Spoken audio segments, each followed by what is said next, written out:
આજે શું કાર્યક્રમ છે? હવે આજે કાર્યક્રમમાં તો એવું છે કે જ્યારે આજે લગભગ 8 દિવસ જેવો ટાઈમ થઈ ગયો અને નજીકના જ ગામના ચેતનભાઈ ધાનાણી એમની ઉપર જે ખરેખર ન બોલવાના શબ્દ અનુસૂચિત જાતિ સમાજના લોકોને ગેરબંધારણ શબ્દ બોલી અને જાહેરમાં જે સમાજનું અપમાન કરેલું હતું એની અનુસંધાને એમની ઉપર એટ્રોસિટી એક્ટ મુજબ ગુનો દાખલ કરવામાં આવ્યો તો છેલ્લા 8 દિવસ જેવો ટાઈમ થઈ ગયો છે તેમ છતાં પણ એની આજ દિન સુધી ધરપકડ કરવામાં નથી આવી। તો અમારે તંત્રને એ કહેવાનું કે જ્યારે પણ એટ્રોસિટી એક્ટ મુજબ ગુનો દાખલ થાય ત્યારે ફક્ત અને ફક્ત આરોપીને નોટિસ બજાવી અને ફક્ત જાણ કરવામાં આવે છે, એની ધરપકડ કરવામાં આવતી નથી। અર્ણેશ કુમારનું બહાનું કરી સ્ટેટ ઓફ બિહારનો જે કેસ છે અર્ણેશ કુમારનો એનું બહાનું કરી કે આ 7 વર્ષથી નીચેનો કેસ હોય, સજાને 7 વર્ષથી નીચેની સજા હોય તો આમાં એમને એની ધરપકડ નથી કરતા। પણ ક્યાંક ને ક્યાંક આમાં પોલીસનો થોડો ઘણો વાંક અમે એટલા માટે નથી ગણતા કે એનું કે એવું કહેવાનું કે ભાઈ અમે જજ પાસે જઈએ છીએ તો જજ પણ અમને એવું કહે છે કે ભાઈ આને તમે નોટિસ આપીને છૂટા કરો, તો ક્યાંક ને ક્યાંક ક્રાઇમ વધતો જાય છે, આ ગુના વધતા જાય છે। તો આજ રોજ અમરેલી એસપી કચેરીના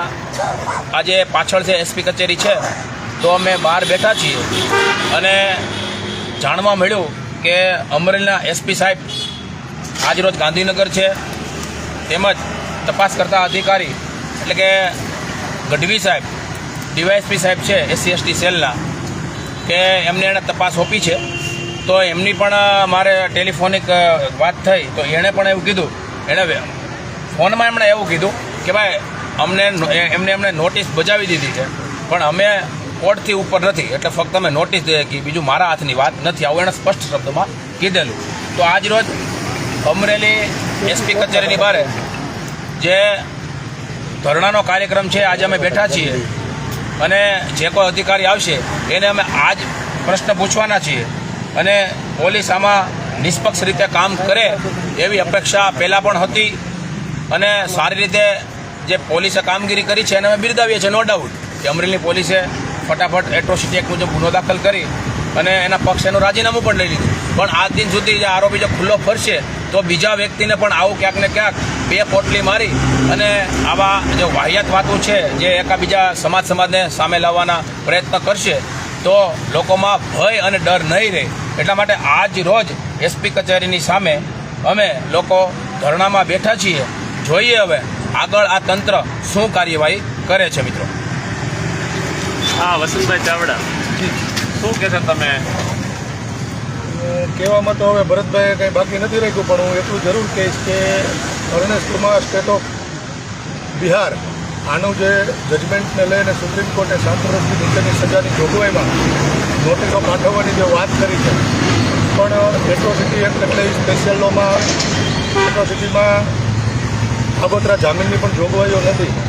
પણ છતાંય આ એટ્રોસિટીના લોને અર્ણેશ કુમારની સાથે જોડી અને આવા જે આવારા તત્વો લુખ્ખા લોકો દલિતોમાંથી અત્યાચાર કરી રહ્યા છે અને અત્યાચાર બાદ એની ધરપકડો નથી થતી એટલે એને મોકળું મેદાન મળ્યું અને હકીકતમાં દલિતો માટે અત્યાચારો વધતા જાય છે। તો આજરોજ અમે આ ધરણા એટલા માટે કરવા બેઠા છીએ કે આ જે ભાજપનો કહેવાતો હતો પ્રમુખ તાલુકાનો તો કે એણે રાજીનામું આપી દીધું, એને જો તમે નહીં પકડો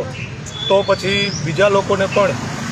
એવી હિંમત આવશે કે ભાઈ એટ્રોસિટીમાં હવે કંઈ થતું નથી અને કોઈ આપણે પકડતું નથી ને આપણું કાંઈ થઈ જતું નથી, તો આમાં આરોપો વધશે, ક્રિમિનલો અત્યારે આમે બેફામ છે। તો અમારી કહેવાની વાત એ છે કે આજે એસપી સાહેબ હાલ હાજર નથી પણ ડીવાયએસપી સાહેબ હાલ સાવરકુંડલા છે એ અહીંયા આવે અને અમે એમની સાથે વાત કરીએ કે ભાઈ હકીકતમાં આવા કેસની અંદર અર્ણેશ કુમારના જજમેન્ટને ન લઈ અને આની કાયદેસર ધરપકડ કરવી જોઈએ, એના માટે અત્યારે ધરણા કરીને બેઠા છીએ। જો અહીંયા તંત્ર જાગશે નહીં અને અમારી વાતને સ્વીકારશે નહીં તો પછી ન છૂટકે કંઈક આ આંદોલનને ઉગ્ર કરવાની ફરજ પડશે। અત્યારે શું ડિમાન્ડ શું છે તમારી? અત્યારે ડિમાન્ડ માત્ર એટલી છે કે આ ચેતન ધાનાણી જેણે લાલાવદરના દલિત સમાજના લોકોને ફાવે એવા શબ્દો કહી અને જેણે એના બાપની પ્રોપર્ટીઓ એવી રીતે મકાન લઈ લેવાની પ્લોટ લઈ લેવાની વાતો કરી હતી એની ઉપર જે ગુનો દાખલ થયો છે એ ગુનાના અનુસંધાને એની તાત્કાલિક ધરપકડ કરવામાં આવે. ધરપકડ કોઈ સમય મર્યાદામાં રહે સોરી જે આજ આંદોલન છે આજનું એ કોઈ સમય મર્યાદામાં છે કે કોઈ સમય મર્યાદા તો આંદોલનને ન હોય પણ હાલ અમે આજનું આંદોલન 1 દિવસ પૂરતું જ રાખ્યું છે બરાબર.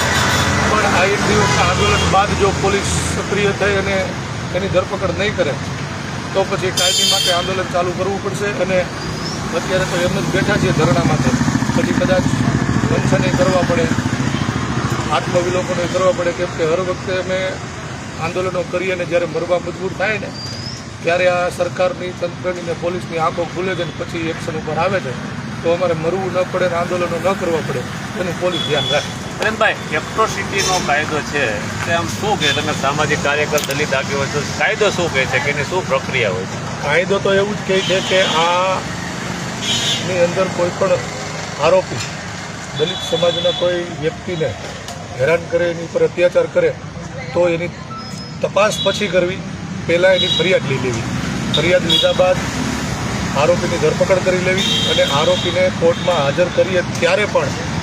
ફરિયાદીને સાંભળ્યા બાદ જ આરોપીને જામીન આપવા કે ના આપવા એ કોર્ટ નક્કી કરી શકે. પણ હાલ અરણેજ કુંવરના જજમેન્ટને લઈ અને એટ્રોસિટીના કાયદાને સાવ નબળો બનાવી દેવામાં આવ્યો છે.